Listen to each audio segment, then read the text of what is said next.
कहते हैं हमारी ही दुनिया में ना जाने कितनी दुनियाएं और बसती है, मगर इंसान सिर्फ उसे ही मानता है जिसे वो देख सकता है। काली अमावस की रात थी। चारों ओर सिवाय हवाएं और शोर के अलावा कुछ भी नहीं था। राजन को आज घर लौटने में देर हो गई थी। रात के सन्नाटे को वो अपनी साइकिल से चीरता हुआ चला जा रहा था। वह गांव की नदी तक पहुंचा ही था कि तभी उसे नदी के पास एक काला साया दिखाई दिया जो नदी के किनारे पानी को घूरे जा रहा था। इतनी रात को नदी के पास देखकर राजन के ना जाने क्यों रोंगटे खड़े हो गए। उसे ऐसा महसूस हुआ मानो उसके पैर साइकिल के पैडल पर जम गए हो। राजन कपकपाते हुए होठों से बोला, कौन है वहां पर? राजन ने इतना बोला ही था कि अचानक वो साया बिजली की रफ्तार से दौड़ता हुआ राजन के नजदीक आ गया। राजन की नजर जैसे ही उस साये पर पड़ी, उसके हलक से एक भयानक चीख निकल गई। इस घटना के 1 महीने बाद अर्जुन का सारा ध्यान ड्राइविंग पर था। उसकी पत्नी शिखा कार में ड्राइविंग सीट के बगल में बैठी हुई एक मैगजीन पढ़ रही थी। शिखा ने मैगजीन रखकर अर्जुन की ओर देखकर कहा, और कितनी दूर रह गया है तुम्हारा गांव अर्जुन?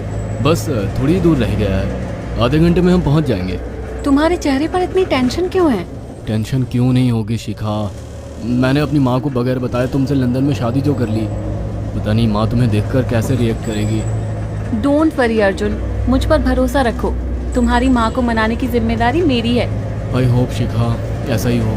यकीन मानो अगर ऐसा हुआ ना तो मेरे ऊपर से एक बहुत बड़ा बोझ उतर जाएगा। अब मुस्कुरा भी दो यार। अच्छा, तुम बता रहे थे कि गांव में तुम्हारी बहुत बड़ी हवेली बनी हुई है। कुछ बताओ ना अपनी हवेली के बारे में। अरे 15 मिनट में हम वैसे भी पहुंचने वाले हैं, तुम खुद देख लेना।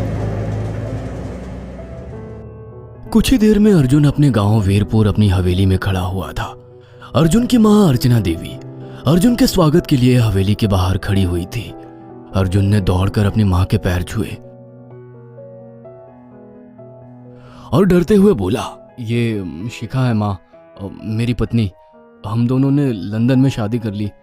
अर्जुन की बात सुनकर अर्चना देवी मुस्कुराकर बोली, कोई बात नहीं बेटा, एक ना एक दिन तो तुझे शादी करनी ही थी।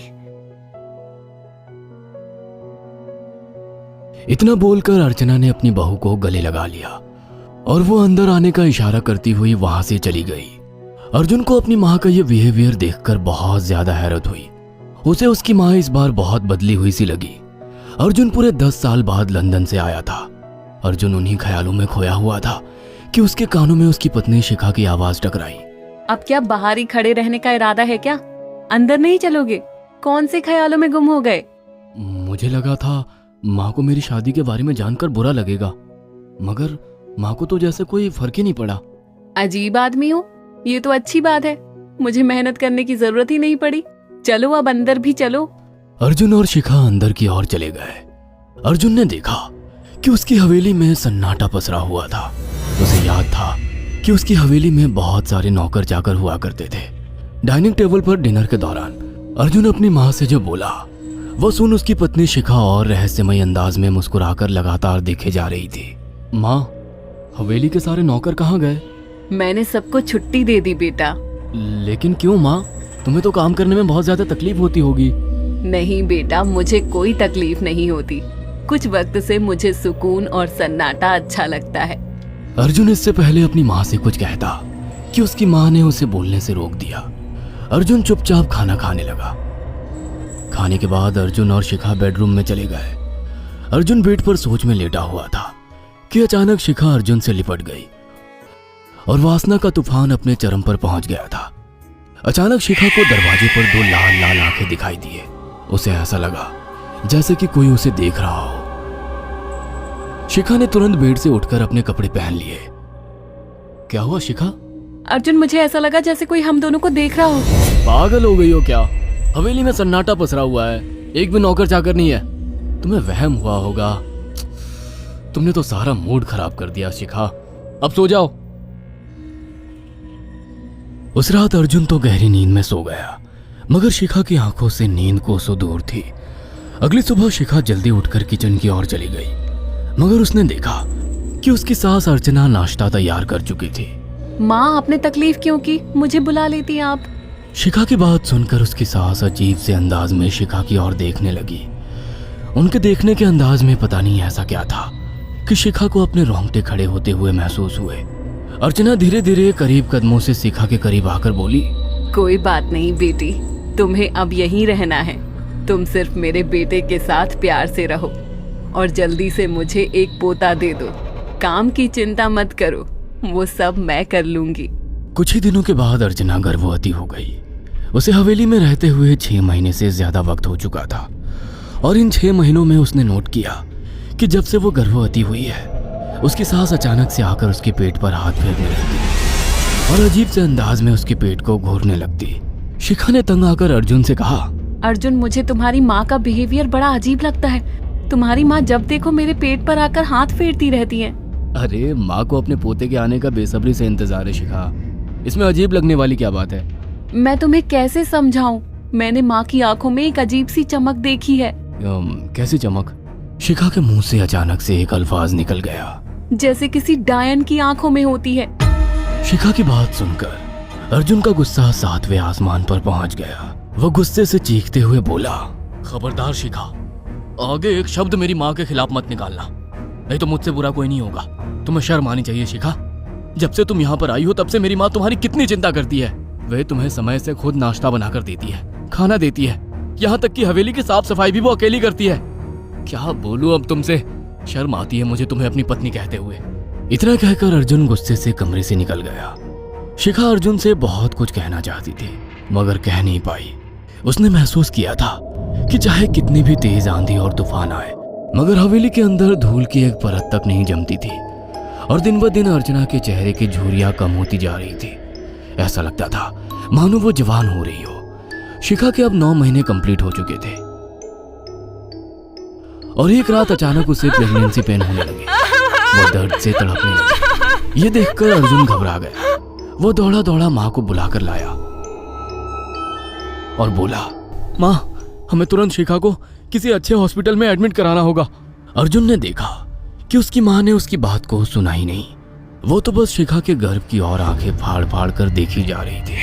अर्जुन एक बार चिल्लाकर कहा, माँ, हमें शिखा को इसी वक्त हॉस्पिटल में एडमिट कराना होगा। नहीं, शिखा की डिलीवरी हॉस्पिटल में नहीं, इसी हवेली में होगी। लेकिन इस हवेली में आपके और मेरे अलावा कोई नहीं है। तभी शिखा दर्द से तड़पने लगी। अर्चना ने अपने बेटे को धक्के देकर कमरे से बाहर निकाल दिया और दरवाजा बंद कर लिया। अर्जुन हक्का बक्का रह गया। अर्जुन दौड़ता हुआ गांव की ओर गया।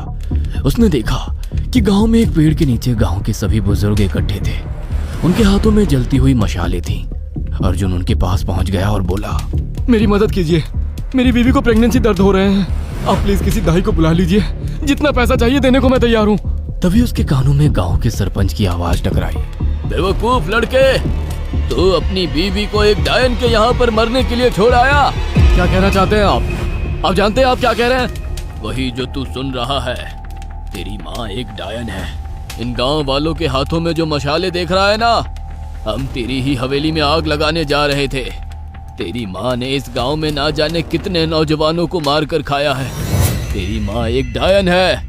लगता है आपका दिमाग खराब हो गया है। आप जानते भी हैं मैं कौन हूँ? हाँ, मैं जानता हूँ। तू ठाकुर धीरेन्द्र प्रताप का बेटा है। तेरे पिता को शक हो गया था कि तेरी माँ एक डायन है, इसीलिए उन्होंने तुझे हमेशा उससे दूर रखा। पहले तेरी माँ ने तेरे पिता को मारा और धीरे धीरे करके वह हवेली के सारे नौकरों को मार कर खा गई और फिर गांव वालों को भी मारने लगी।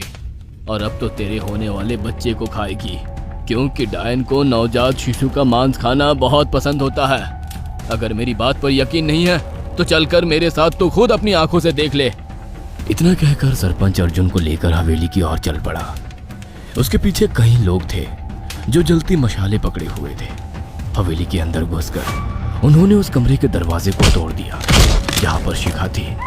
कमरे का मंजर देखकर अर्जुन के रोंगटे खड़े हो गए। उसने देखा कि उसकी माँ एक बेहद भयानक रूप में उसके बच्चे का मांस खा रही थी और उसकी पत्नी शिखा फर्श पर मरी हुई पड़ी थी और पूरा फर्श खून से लाल था।